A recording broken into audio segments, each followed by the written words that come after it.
What brings you together?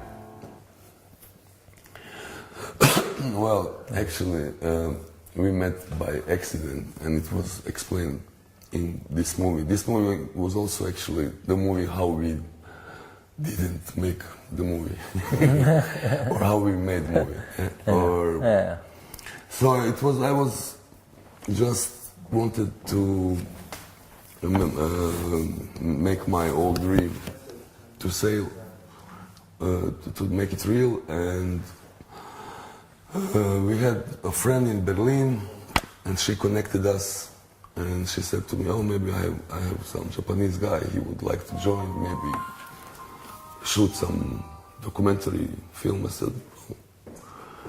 And then he quit his job, and he came to Oslo. Like after, I'm coming. Wow. So I didn't know like what to expect. Like, oh, Japanese guy, you know, maybe in a dress and suit, you know, and cover. And I wrote like, I'm a writer. I have screenplay. I'm professional. Blah blah blah. I wasn't, of course. And but he believed me, and he just came to Oslo. So we stayed in Oslo 2 weeks, 2-3 weeks. Prepared for this travel, and then we started to travel in May, I think May 2006. Yeah, 10 years ago. Yeah, 10 years ago, yeah. And then we traveled until August. End of August. End of August, like 4 months, through whole Balkan. First by car, then by boat. Moku, what contributed to the decision to go across half of the world and meet a guy that you don't actually know? It's like an intuition. My English is good? Yeah. Intuition. Intuition, yeah. Yeah. Like instinct. Yeah. I got email from him, and I'm a Bosnian guy, and when I received this mail, I was shocked. Like anyway, I wanted to quit my job and to go to travel somewhere else. Just I didn't know where. So basically, I was so good in writing that I made you come immediately. Yeah. And, I wrote good letter. Yeah. Attractive enough to me. Yeah, too much lies. Like. Yeah. He wrote like from Croatia to Bosnia, travel by old Volkswagen Beetle, and from Brčko to Black Sea, we put boat on the river and sailed down to the Black Sea. It was my dream since when I was a boy. When I read this Huckleberry Finn, and this shakes me like a shock, gives me shock. There's one guy have the same spirit, like wants to find something from traveling, like. And you were traveling a lot before. Yeah, I did. In the beginning, it's supposed to be a film about me, but actually it ended up, it was a film about his meeting with Balkan. And I realized that I couldn't explain him Balkan. He just had to do it by himself. And he did it, but he spent, as I said, like 85 hours of film because he didn't know what to shoot. We didn't have any plan. And you don't know what is going to happen. You know, you travel and a lot of really good, I mean, nice situation or funny situation we couldn't film just because we were not ready. So that's why I wrote this novel. My novel writes about those things that Moku's camera couldn't catch. And we're supposed to make another movie which we would call South Pablo, but we didn't. Not yet. I mean, not yet. We are working on it. Yeah, we have some material. I have to edit. Yeah. On the process now. Yeah. So what is in the book? In the book, a lot of things. It's like, I don't know, maybe he's drunk. Yeah, about like love. Moku fell in love with some very beautiful girl in one village, and it's about dog, how we lost our dog, and why we lost him, and who was guilty or not guilty or responsible.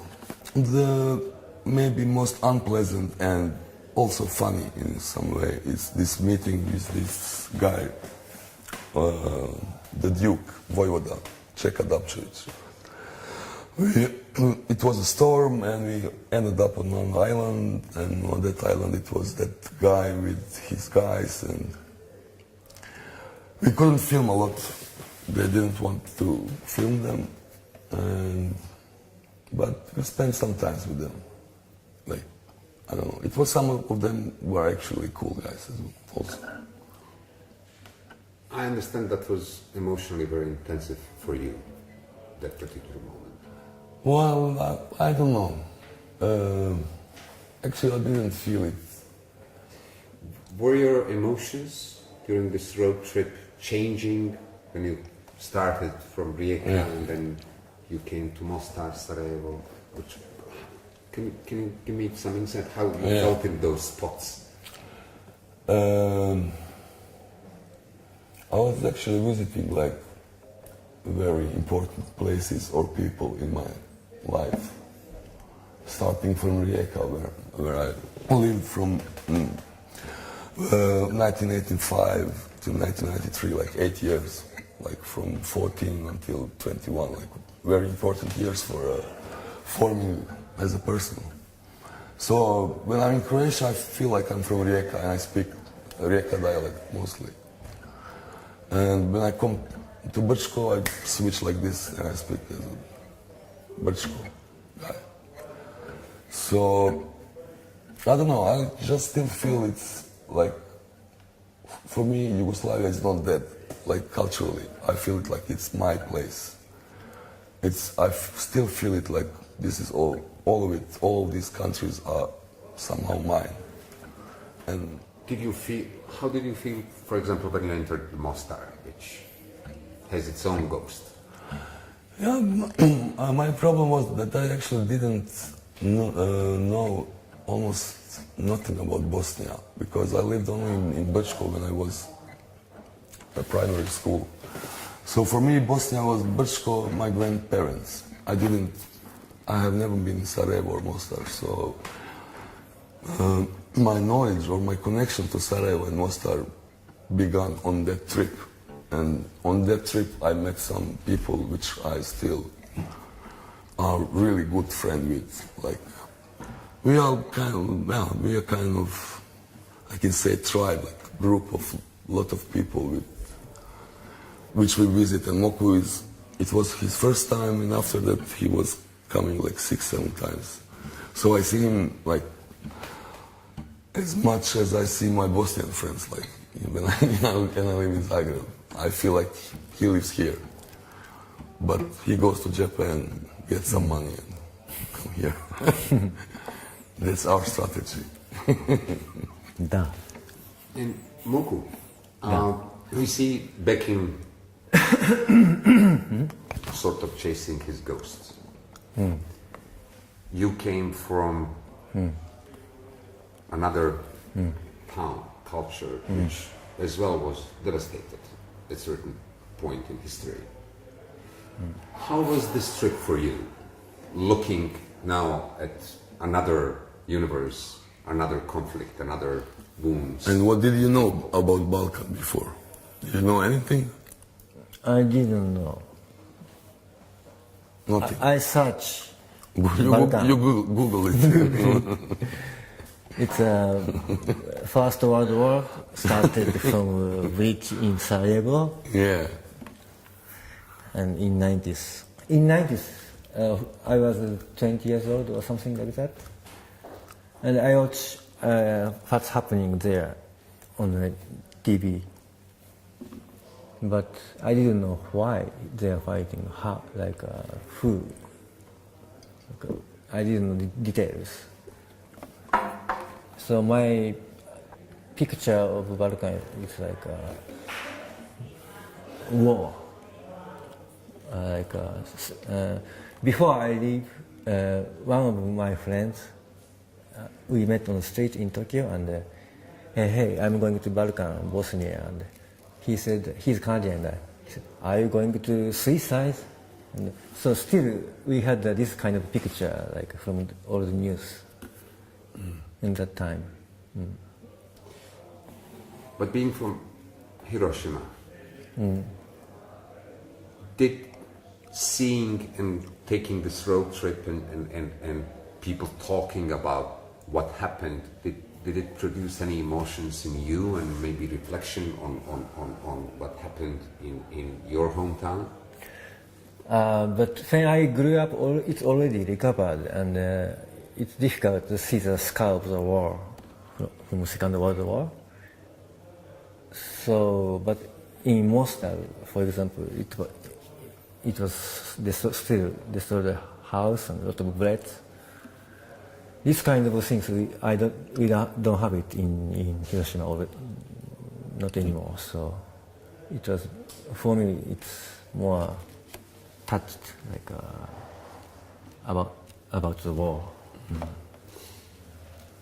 For example, if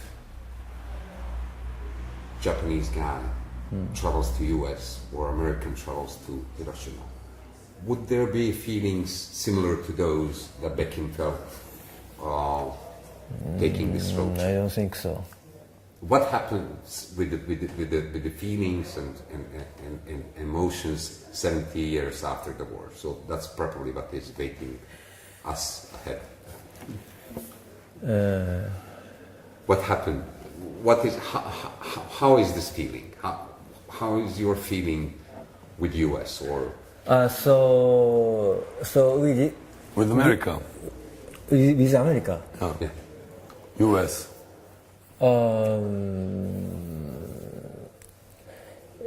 I'm more like the guy from Mostar in the film.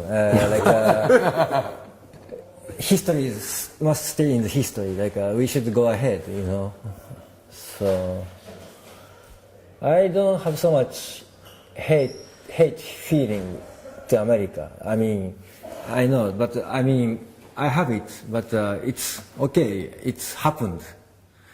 So what was the question? Done is done. Yeah, done is done. Let's go for future. Yeah. Like, So can we maybe expect you two taking next trip, maybe Road 66, sometime? Or from Morava to Tokyo. Yeah, the next we are movie. actually past 2 years. We filmed next film about his book Huckleberry Finn. We already filmed twice. Yeah. It will be like documentary Yeah, and play movie. Yeah, combines. Combined. And so it will come soon. Or we will see. I'm a very Polako guy. Ja ne polako. Don't be rash. It's never late. So for me, okay, I want to talk about about first time when we met. We met at the airport of Oslo. Before that, we just contact with internet, email, right? And I'm Moku, I'm Bekm, and he said, "Thank you for coming. If it's me, I would never come because because you know me only through the internet. How could you trust me?" He said, and even my Japanese friend said, "Why can you trust this Bosnian guy? This kind of cheating is everywhere in the internet. How could you trust it?" But you know, it's, as I said, it's institution, so there was no doubt. So he said that. So it means he didn't expect I'm really coming from Japan, Japanese guy coming from, right? Yeah. So it was joke, like for him, it's like I didn't take it like how to say. So seriously, yeah. Like, it was, You quit everything your whole life. Everything started from a joke, you know. And we are still working on it. Like we are going to he make a book, and we are still hang out together, and so we are still still we are living on joke, you know. Yeah. So. And now we are like, I don't know, I feel him like he's my Japanese brother, and I think we're going to do a lot of things together.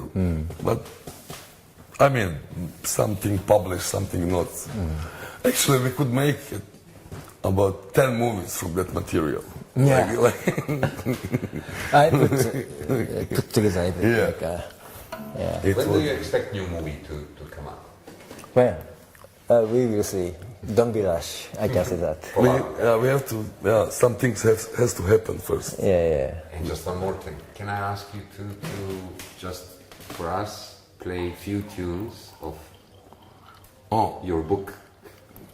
Oh, you mean that we sung now? You don't have to be accurate in it. He need a book. Yeah, I need a book. I have a book in my.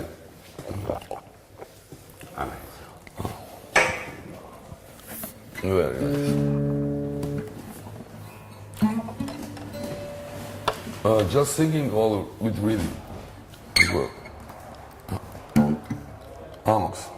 Full performance. Okay, just like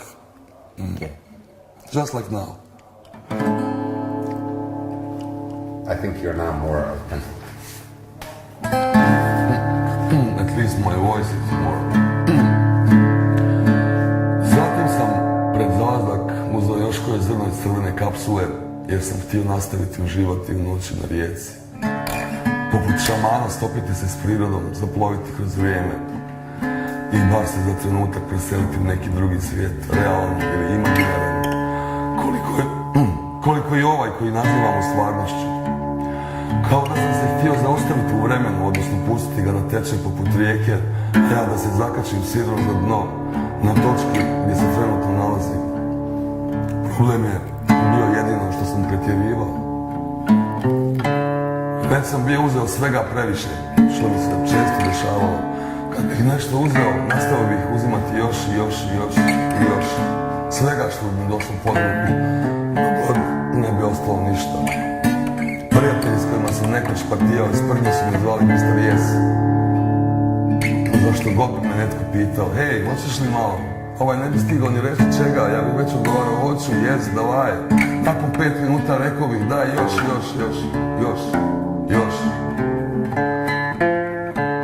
Crnac kaže da sam ekstremist, amatori kažu da sam razmažen. Jedno neuredno i bahato pretjerivanje u svemu, to je pak moj iskreni opis sebe. No, jedan mudrac je rekao, najveće pretjerivanje nikad ni u čemu ne pretjerivati. S te strane sam siguran. A onda me ulovila manija nabrajanja riječi koje se rimuju. Ubacivao bih tu i tamo i neke druge riječi, čisto da bi svemu tobože dao neko značenje, nešto poput rimovane reperske poezije.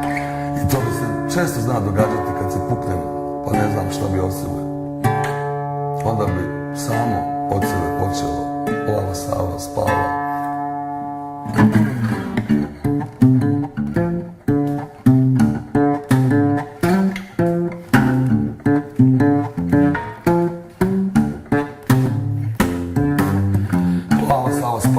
Plava Sava spava, glava zaključena brava.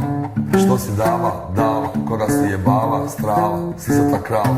Tvoja kita sad spava, nohala, dopa puna glava. Ne plašim se ni lava ni mrava, život steže poput udava. U ustima gorka crna kava, trošim novac iz nava, u koji nemam prava. Na glavi mi tava, iz mozga teče lava. Smrt nije zabava, sve je badava, trava i Sava. Dosta mi srčevo splava, ne pomaže ni trava. Budala sam prava, poput brava, pušta da me svak zajebava. Sava plava slava, ali uskoro će poplava. Ali uskoro će poplava. Uskoro će poplava.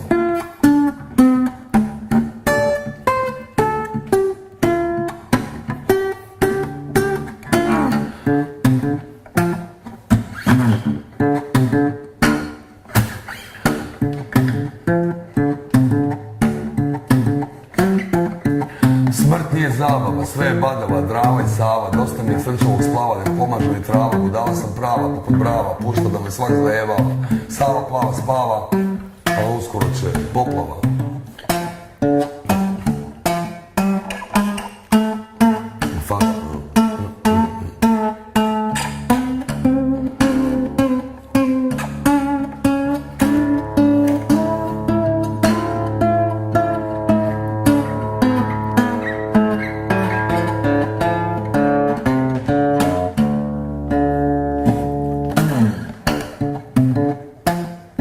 A kad bi se riječ iscrpila, došla bi neka nova.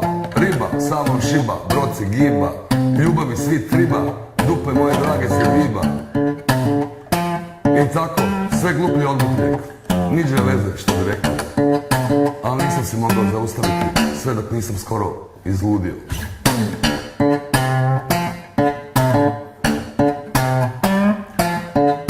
Zato bi se, kad sam zatvarao oči, pojavljivali majka i djed. Smiješćali su se i nešto mi govorili. Čuo sam njihove glasove, ali nikako nisam mogao razabrati što pričaju. Jednom dok sam bio mali i dok je njih dvoje bilo živo, djeda je iz sna prenulo lupanje srca. Uhvatila ga je panika, počeli ga pomagati. Zato probudio majku koja ga je uplašeno pitala što mu je, a on je jadnik plačnim dječačkim glasom odgovorio: ljubavi moja, valja nam se rastajati. I nastavio jaukati, dišući ubrzano i isprekidano. Ona ga je pogledala, bunovna, već naviknuta na njegova lažna umiranja, i rekla pospolno, ali neumoljivo istinito: a šta ćeš, dragi? Netko mora otići prvi.